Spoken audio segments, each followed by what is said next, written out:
ಗೃಹಲಕ್ಷ್ಮಿ ಹಣದ ವಿಚಾರ ವಿಧಾನಸಭೆಯಲ್ಲಿಂದು ಕೋಲಾಹಲವನ್ನೇ ಸೃಷ್ಟಿಸಿತ್ತು. ಸದನ ಆರಂಭವಾಗ್ತಾ ಇದ್ದಂತೆಯೇ ವಿಷಯ ಪ್ರಸ್ತಾಪಿಸಿದ ವಿಪಕ್ಷ ನಾಯಕ ಆರ್ ಅಶೋಕ್ ಸಚಿವೆ ಲಕ್ಷ್ಮಿ ಹೆಬ್ಬಾಳ್ಕರ್ ಉತ್ತರಕ್ಕೆ ಆಗ್ರಹಿಸಿದರು. ನಂತರ ಸದನದಲ್ಲಿ ಮಾತನಾಡಿದ ಮಹಿಳಾ ಮತ್ತು ಮಕ್ಕಳ ಕಲ್ಯಾಣ ಸಚಿವೆ ಲಕ್ಷ್ಮಿ ಹೆಬ್ಬಾಳ್ಕರ್, ಗೃಹಲಕ್ಷ್ಮಿ ಯೋಜನೆಯ 2 ತಿಂಗಳ ಹಣ ಪಾವತಿಯಲ್ಲಿ ವಿಳಂಬವಾಗಿರೋದು ನಿಜ.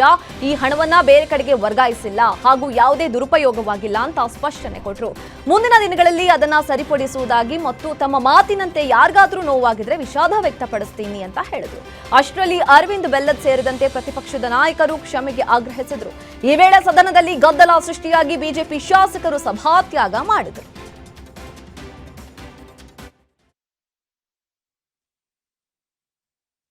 ಈ ಕರ್ನಾಟಕದಲ್ಲಿ ಗೃಹಲಕ್ಷ್ಮಿ ಯೋಜನೆಯನ್ನ ಪ್ರಾರಂಭ ಮಾಡಿದ ಮೇಲೆ ದೇಶದ ಪ್ರತಿಯೊಂದು ರಾಜ್ಯದಲ್ಲಿ ಇದನ್ನ ಒಂದು ಮಾಡೆಲ್ ಆಗಿ ಯೂಸ್ ಮಾಡಿಕೊಂಡು ಇದು ಬಹಳಷ್ಟು ಯಶಸ್ವಿಯಾದಂಥ ಯೋಜನೆ ಅಂತ ನಾನು ಹೇಳಲಿಕ್ಕೆ ಬಯಸ್ತೇನೆ.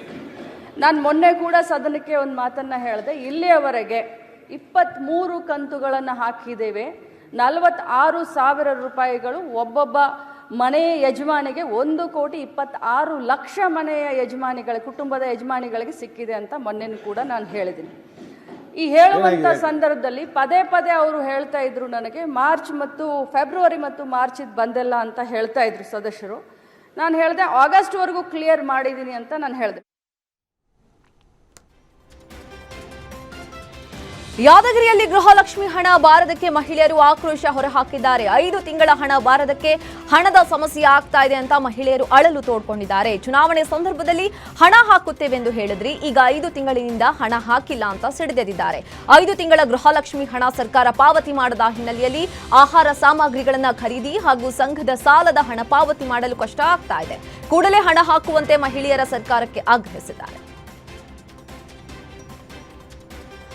ಕೇಂದ್ರದಿಂದ ನರೇಗಾ ಯೋಜನೆ ರದ್ದುಗೊಳಿಸುವ ಮಸೂದೆಯ ವಿರುದ್ಧ ಮಂಡ್ಯ ಜಿಲ್ಲಾ ಕಾಂಗ್ರೆಸ್ ಸಮಿತಿ ಪ್ರತಿಭಟನೆ ನಡೆಸಿದೆ. ಮಂಡ್ಯದ ಜಿಲ್ಲಾಧಿಕಾರಿ ಕಚೇರಿ ಎದುರಿನ ಗಾಂಧಿ ಪ್ರತಿಮೆ ಬಳಿ ಪ್ರತಿಭಟನೆ ನಡೆಸಿ ಆಕ್ರೋಶ ಹೊರಹಾಕಿದ್ದಾರೆ.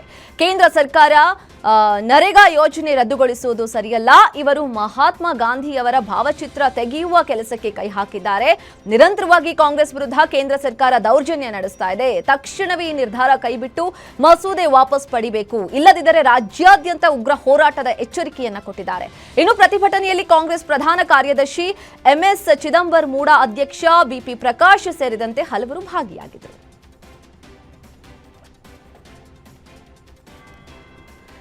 ನರೇಗಾ ಯೋಜನೆ ಹೆಸರು ವಿಬಿಜಿ ರಾಮ್ಜಿ ಅಂತ ಬದಲಾವಣೆ ಮಾಡಿರುವ ವಿಚಾರಕ್ಕೆ ಕಾಂಗ್ರೆಸ್ ನಾಯಕರು ಕೇಂದ್ರ ಸರ್ಕಾರದ ವಿರುದ್ಧ ಮುಗಿಬಿದ್ದಿದ್ದಾರೆ. ಕೇಂದ್ರ ಸರ್ಕಾರದ ನಡೆ ಖಂಡಿಸಿ ಸಿಎಂ ಡಿಸಿಎಂ ನೇತೃತ್ವದಲ್ಲಿ ಬೆಳಗಾವಿಯ ಸುವರ್ಣಸೌಧದ ಗಾಂಧಿ ಪ್ರತಿಮೆ ಬಳಿ ಕಾಂಗ್ರೆಸ್ ಪ್ರೊಟೆಸ್ಟ್ ನಡೆಸಿದೆ. ಮಹಾತ್ಮ ಗಾಂಧಿ ಹೆಸರು ಇರೋದನ್ನ ಬಿಜೆಪಿ ಸಹಿಸ್ತಾ ಇಲ್ಲ, ಕೇಂದ್ರ ಸರ್ಕಾರ ದ್ವೇಷದ ರಾಜಕಾರಣ ಮಾಡ್ತಾ ಇದೆ ಅಂತ ಆಕ್ರೋಶ ವ್ಯಕ್ತಪಡಿಸಿದ್ದಾರೆ. ಇನ್ನು ಪ್ರತಿಭಟನೆಯಲ್ಲಿ ಸಚಿವರು, ಶಾಸಕರು, ಎಂಎಲ್ಸಿಗಳು ಕೂಡ ಭಾಗಿಯಾಗಿದ್ದರು.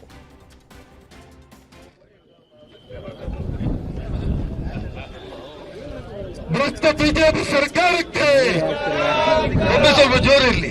ನರೇಂದ್ರ ಮೋದಿಗೆ ದ್ವೇಷ ರಾಜಕಾರಣ ಮಾಡ್ತಕ್ಕಂಥ ಬಿಜೆಪಿಗೆ, ದ್ವೇಷ ರಾಜಕಾರಣ ಮಾಡ್ತಕ್ಕಂಥ ಬಿಜೆಪಿಗೆ, ದ್ವೇಷದ ರಾಜಕಾರಣ ಮಾಡ್ತ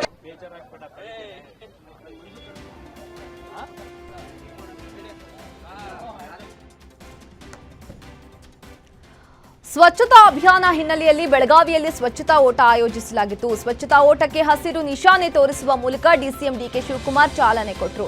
ನಗರಾಭಿವೃದ್ಧಿ ಇಲಾಖೆ ಮತ್ತು ಪೌರಾಡಳಿತ ಇಲಾಖೆಯಿಂದ ಸ್ವಚ್ಛತಾ ಓಟ ಆಯೋಜಿಸಿದ್ದು, ಅಶೋಕ್ ವೃತ್ತದಿಂದ ಕೋಟೆ ಕೆರೆವರೆಗೂ 5 ಕಿಲೋಮೀಟರ್ ಓಟದ ಸ್ಪರ್ಧೆ ನಡೆಸಿದರು. ಕಾರ್ಯಕ್ರಮದಲ್ಲಿ ನಗರಾಭಿವೃದ್ಧಿ ಸಚಿವ ಬೈರತಿ ಸುರೇಶ್, ಸಚಿವ ರಹೀಂ ಖಾನ್, ಸಭಾಪತಿ ಬಸವರಾಜ ಹೊರಟ್ಟಿ, ಶಾಸಕ ರಾಜು ಸೇಠ್ ಭಾಗಿಯಾಗಿದ್ದರು.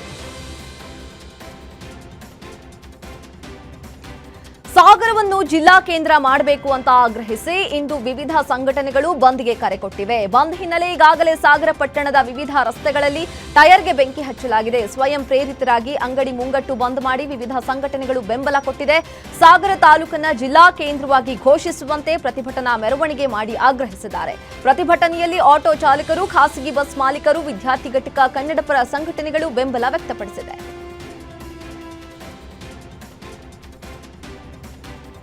ನ್ಯಾಯಾಲಯದಿಂದ ಜಾಮೀನು ಮಂಜೂರಾಗಿದ್ದರೂ ಬಿಡುಗಡೆಯ ಭಾಗ್ಯ ಇಲ್ಲ, ಜೈಲಿನಲ್ಲಿಯೇ ಉಳಿಯುವಂತಾಗಿತ್ತು. ಆದರೆ ಕೊನೆಗೂ ಬುರುಡೆ ಚಿನ್ನಯ್ಯನಿಗೆ ಜೈಲಿನಿಂದ ಬಿಡುಗಡೆ ಭಾಗ್ಯ ಸಿಕ್ಕಿದೆ. ಬುರುಡೆ ಷಡ್ಯಂತ್ರ ಪ್ರಕರಣದಲ್ಲಿ ಸದ್ಯ ಶಿವಮೊಗ್ಗ ಜೈಲಿನಲ್ಲಿರುವ ಆರೋಪಿ ಚಿನ್ನಯ್ಯನಿಗೆ ನವೆಂಬರ್ 24ರಂದು 12 ಷರತ್ತುಗಳೊಂದಿಗೆ ದಕ್ಷಿಣ ಕನ್ನಡ ಜಿಲ್ಲಾ ಕೋರ್ಟ್ ಜಾಮೀನು ಮಂಜೂರು ಮಾಡಿತು. ಬಾಂಡ್ ಮತ್ತು ಇಬ್ಬರ ಜಾಮೀನುದಾರರ ಕೊರತೆಯಿಂದಾಗಿ 23 ದಿನಗಳಿಂದ ಜೈಲಿನಲ್ಲಿದ್ದನು.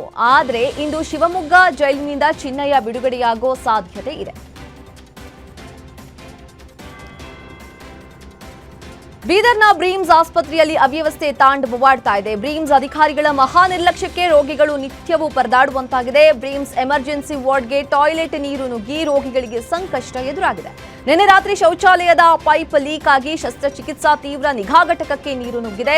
ಇದರಿಂದಾಗಿ ರೋಗಿಗಳ ಸಂಬಂಧಿಕರು ಕಂಗಾಲಾಗಿದ್ದಾರೆ. ಈ ಹಿಂದೆ ಬಾಣಂತಿಯರ ವಾರ್ಡ್ಗೆ ಟಾಯ್ಲೆಟ್ ನೀರು ಹರಿದು ಬಂದಿತ್ತು. ಆದರೂ ಸಹ ಸಿಬ್ಬಂದಿ ಎಚ್ಚೆತ್ತುಕೊಳ್ಳಲಿಲ್ಲ. 5 ತಿಂಗಳಿನಿಂದ ಸಂಬಳವಿಲ್ಲ ಅಂತ ಸಿಬ್ಬಂದಿ ನೀರು ಕ್ಲೀನ್ ಮಾಡಿರಲಿಲ್ಲ. ಬಳಿಕ ರೋಗಿಗಳ ಪರಿಸ್ಥಿತಿ ನೋಡಿ ರಾತ್ರಿ ಪಾಳಿಯ ಸಿಬ್ಬಂದಿ ಬಂದು ಕ್ಲೀನ್ ಮಾಡಿದ್ದಾರೆ. ಆಸ್ಪತ್ರೆ ಅವ್ಯವಸ್ಥೆ ನೋಡಿ ಬ್ರೀಮ್ಸ್ ಅಧಿಕಾರಿಗಳ ವಿರುದ್ಧ ಜನ ತೀವ್ರ ಆಕ್ರೋಶ ವ್ಯಕ್ತಪಡಿಸಿದ್ದಾರೆ. ಬಳ್ಳಾರಿ ಸರ್ಕಾರಿ ಆಸ್ಪತ್ರೆಯಲ್ಲಿ ರೋಗಿಗಳ ಗೋಳು ಕೇಳುವವರೇ ಇಲ್ಲ. ಆಸ್ಪತ್ರೆಯಲ್ಲಿ ಸೂಕ್ತ ಚಿಕಿತ್ಸೆ ಮತ್ತು ಮೆಡಿಸಿನ್ ಸಿಗದೆ ರೋಗಿಗಳು ಪರದಾಡುವಂತಹ ಸ್ಥಿತಿ ಎದುರಾಗಿದೆ. ಬಳ್ಳಾರಿ ತಾಲೂಕಿನ ರೂಪನಗುಡಿ ಸಮುದಾಯ ಕೇಂದ್ರದ ಮುಂದೆ ಸ್ಥಳೀಯರು ಪ್ರತಿಭಟನೆ ನಡೆಸಿ ಆಕ್ರೋಶ ಹೊರಹಾಕಿದ್ದಾರೆ. ಆಸ್ಪತ್ರೆಯಲ್ಲಿ ಉಚಿತವಾಗಿ ಸಿಗಬೇಕಾದಂತಹ ಟಿಟಿ ಇಂಜೆಕ್ಷನ್, ಗ್ಲುಕೋಸ್ ಬೇರೆ ಕಡೆ ತರಿಸ್ತಿದ್ದಾರೆ. ಆಂಬ್ಯುಲೆನ್ಸ್ ಇಲ್ಲ, ಗರ್ಭಿಣಿಯರಿಗೆ ಸರಿಯಾದ ಚಿಕಿತ್ಸೆ ಕೊಡ್ತಾ ಇಲ್ಲ. ಆಸ್ಪತ್ರೆಯಲ್ಲಿ ಸಿಬ್ಬಂದಿ ಪ್ರತಿಯೊಂದಕ್ಕೂ ಲಂಚ ಕೇಳ್ತಾ ಇರುವ ಆರೋಪ ಕೇಳಿ ಬಂದಿದೆ.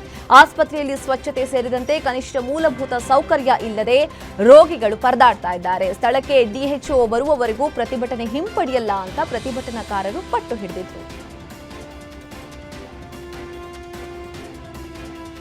ಹೇಳಿಕೊಳ್ಳಲು ಜಿಲ್ಲಾಸ್ಪತ್ರೆಯ ಮಕ್ಕಳ ವೈದ್ಯ, ಮಾಡೋದು ಮಾತ್ರ ಯೂಟ್ಯೂಬ್ ಚಾನೆಲ್. ಸರ್ಕಾರಿ ಕೆಲಸಕ್ಕೆ ಚಕ್ಕರ್ ಹಾಕಿ ಯೂಟ್ಯೂಬ್ ಇಂಟರ್ವ್ಯೂಗೆ ಹಾಜರಾಗಿದ್ದಂತೆ. ಮಡಿಕೇರಿ ಜಿಲ್ಲಾಸ್ಪತ್ರೆಯ ಮಕ್ಕಳ ವೈದ್ಯ ಕುಶ್ವತ್ನ ಎಡವಟ್ಟಿಗೆ ಆಸ್ಪತ್ರೆಯ ರೋಗಿಗಳ ಪರದಾಟ ಪರಿಸ್ಥಿತಿ ಉಂಟಾಗಿದೆ. ಸರ್ಕಾರದಿಂದ ಲಕ್ಷ ಸಂಬಳ ಪಡೆದು ಇವನು ಕೆಲಸ ಬಿಟ್ಬಿಟ್ಟು ಯೂಟ್ಯೂಬ್ ನಡೆಸ್ತಾ ಇರುವ ವೈದ್ಯನ ವಿರುದ್ಧ ಸ್ಥಳೀಯರು ಆಕ್ರೋಶ ವ್ಯಕ್ತಪಡಿಸಿದ್ರು. ಜಿಲ್ಲಾ ಆಸ್ಪತ್ರೆ ಡೀನ್ ಕುಶ್ವತ್ ವೈದ್ಯನಿಗೆ 2 ಬಾರಿ ನೋಟಿಸ್ ಕೊಟ್ಟರು ಸಹ ಕ್ಯಾರೆ ಎನ್ನದೇ ಯೂಟ್ಯೂಬ್ ನಡೆಸ್ತಾ ಇದ್ರು ಅಂತ ಆರೋಪಿಸಿದ್ದಾರೆ.